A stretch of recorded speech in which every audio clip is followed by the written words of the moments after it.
Hey, we're back. Nancy, Drew, Hardy Boys, YourGibs. Wow, that is quite the gang, quite the party group. Let's look at our notebook here. So, let's see if we can discover who threw the emergency Still brake. have to do that. Haven't done that Yeah. yet. Can't check that off. Can't check that off Okay, yet. so we still got some things, obviously, that we need to do while we're on the train.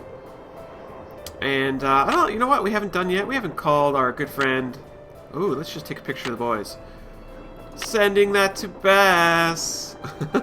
Send. Picture has been sent.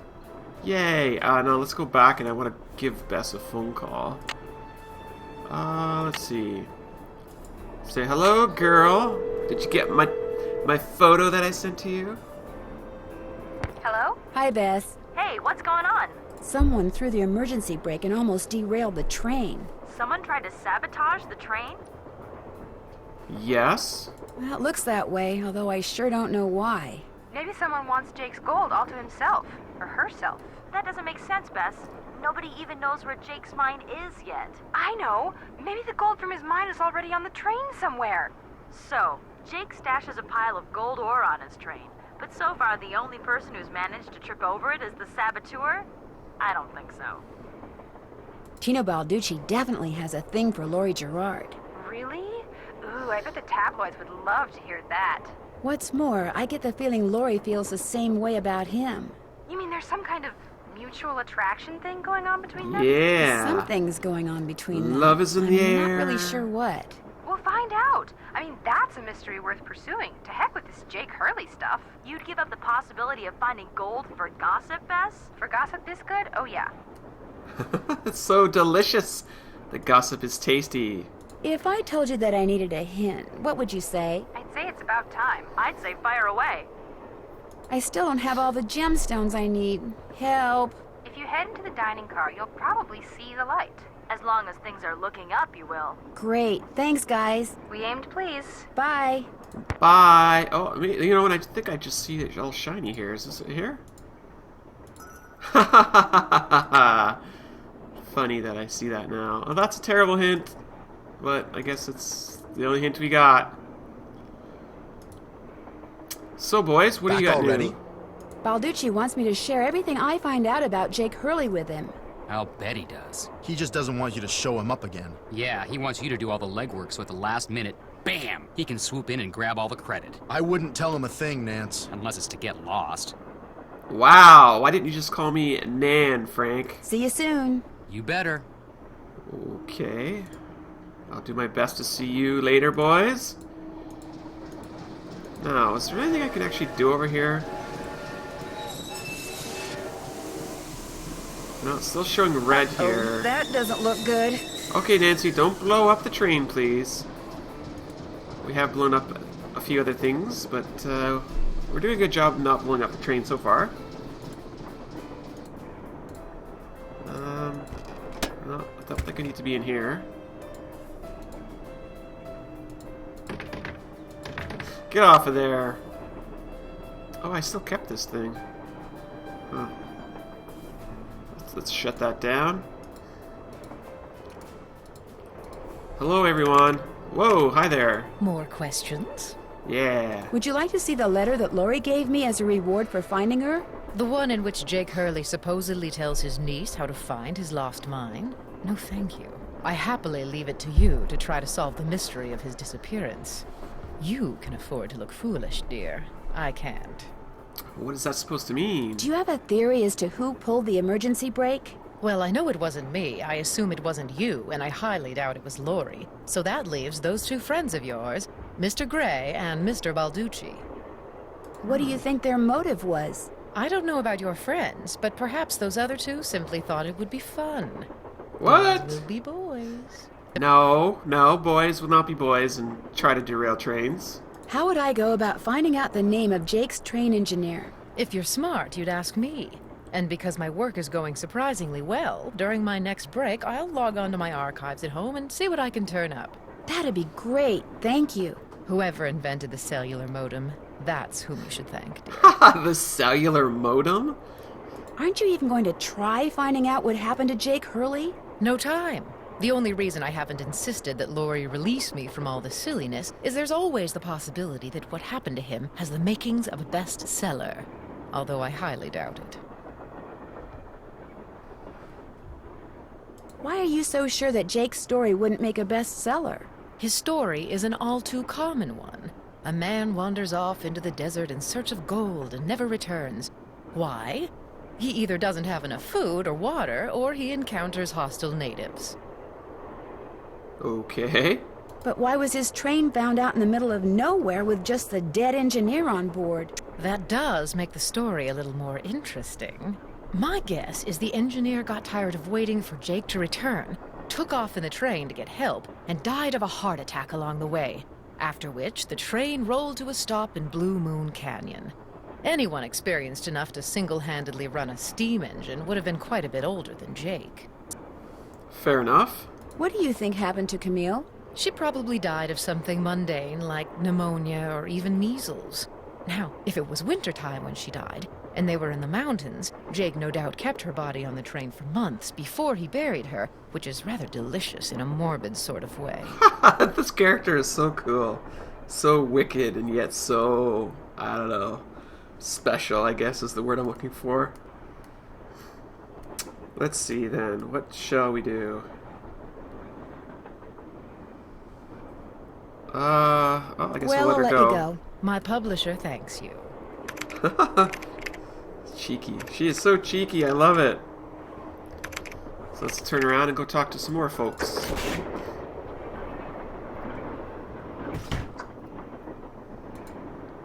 Looks like Tino's through dusting for fingerprints.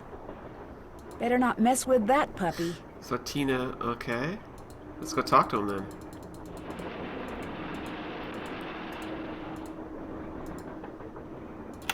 Oh yeah, I don't think I know these numbers yet, right?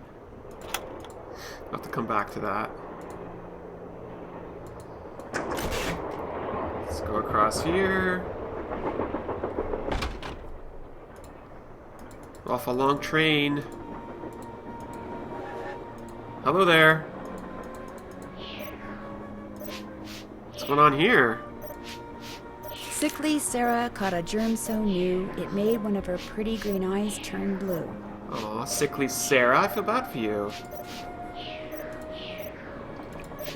What's up? So you making any progress in here? Oh yeah, not only am I getting some real unusual EMRs, that's electromagnetic readings, but take a look at this. You've got something? I set up a camera and took some time-lapse photos. Sometimes I was in the room, sometimes I wasn't, but somewhere along the line, I managed to get a shot of Camille. Where? You don't mean that little blob, do you?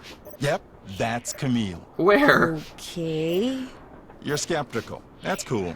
Just remember, the key word when it comes to ghostly phenomena is energy.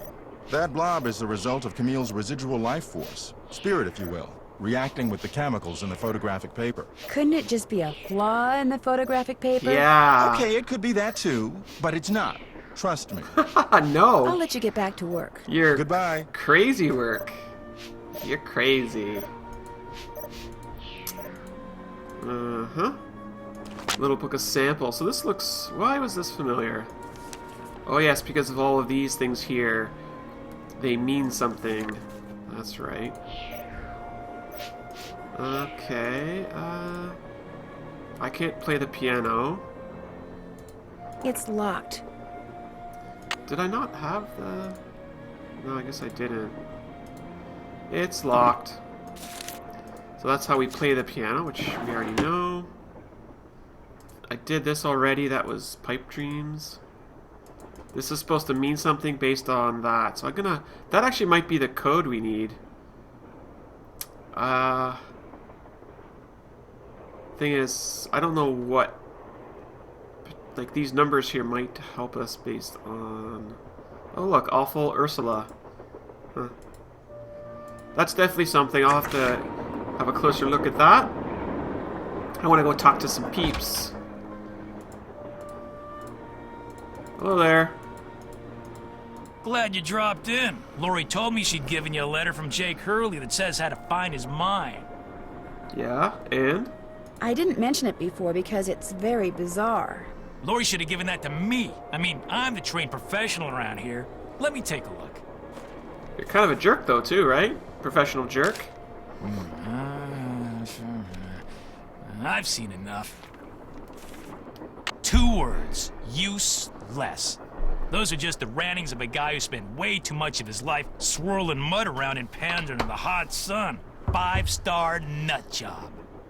Lori says she found this letter in a wastebasket. Exactly where it belongs. Did you find any fingerprints on the emergency brake handle? None that ready help, thanks to Casey Jones up there. I told the old geezer not to touch anything, but he went and got his big, fat, oily paw prints all over the place. If we didn't need him to drive the train, I'd charge him with obstruction of justice. Did you do anything else besides look for fingerprints? Of course. As a matter of fact, I found this. Probably fell out of the perp's pocket while he was yanking on the handle. Looks like some kind of thermometer. Yeah, like the kind a certain ghost hunter uses on that bogus show of his. You think John Gray threw the brake? But why would he do that? Because they're thinking about axing his show, that's why. I checked with this buddy of mine in L.A. Gray's got to come up with something real big real soon, or he's toast. And you can't get much bigger than a train with a spooky past that's prone to strange accidents, now can you? No, that sounds like motive to me. Have you confronted John with your suspicions? All in due time. I always like to get my ducks in a row before I make an arrest. Yeah. But couldn't someone else have dropped that thermometer? Please. Who's the top cop here, huh? Who's the world-famous detective? You? I know what I'm doing, sweetheart. John Gray wanted publicity. That's exactly what I'm gonna give him. I think we know exactly who the world-famous detective is in this room. And it's not you. Thanks for your help. Not a problem. I don't know what to do with that. The 3rd of November, 1901, from somewhere in Colorado. Dear Ruth, I know that we've never met, but now that your father, my estranged brother, is gone, you are my only living relative. I am writing to you to tell you about my mine before I, too, depart this earth, and its location is lost forever.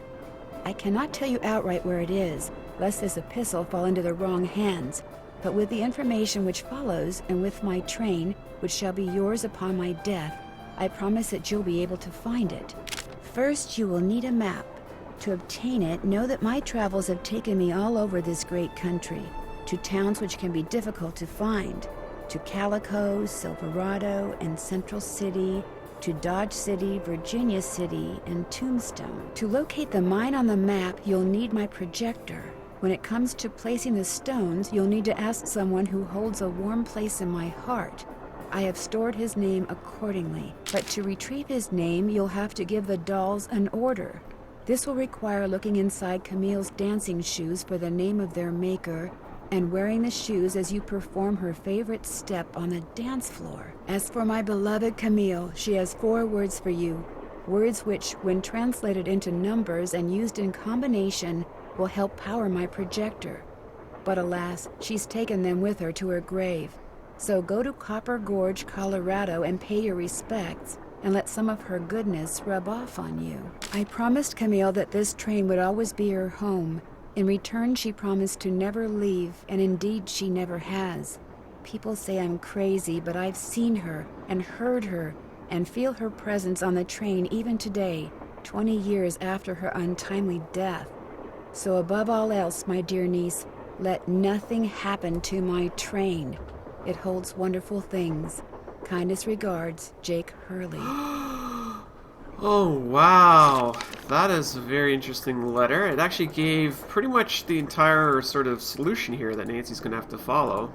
Obviously, it's all in code, so we'll have to do detective work to put it all together. So, that must be the projector Jake mentioned in his letter to Ruth. Yeah, this is it here, isn't it? I need a lamp. Jake said a spyglass goes here. So the gems have to go, I think, here, right? Oh!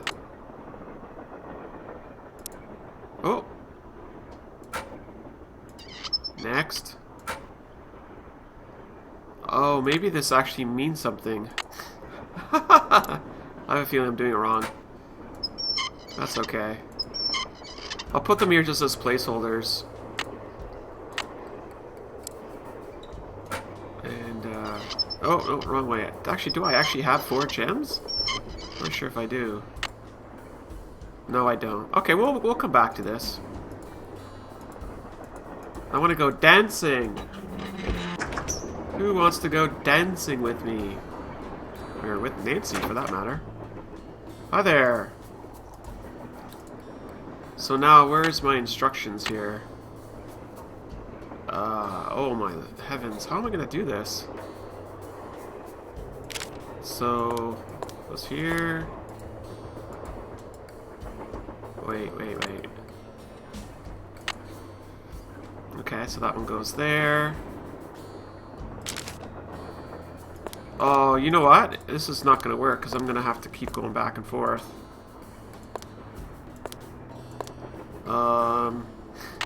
You know what? I might have to just screenshot this and deal with that in just a moment. Okay, so on my second screen I'm going to put this map here so that I can have a look at it. So it looks like left foot here, right foot there. Put that over there. And then this one goes over there. That goes there. And then here. We're dancing! We're dancing!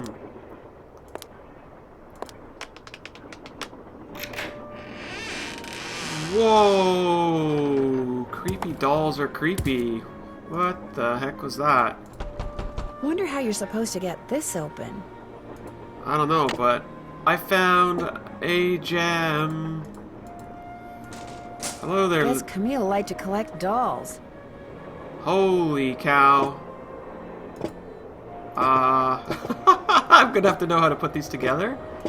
And there's the red-headed doll. We just read about her. Wasn't her name Ursula? Okay, so clearly there's a code for this. I think I actually... Hang on, let me back up here for a second. No, it wasn't here. It was probably in a book or something. Alright, well, we're making progress. We got to dance. We got to dance, and it was wonderful. Okay, Nancy, get out of here. There we are. Excellent. We'll be back for more Nancy Drew very soon. Thank you all for watching.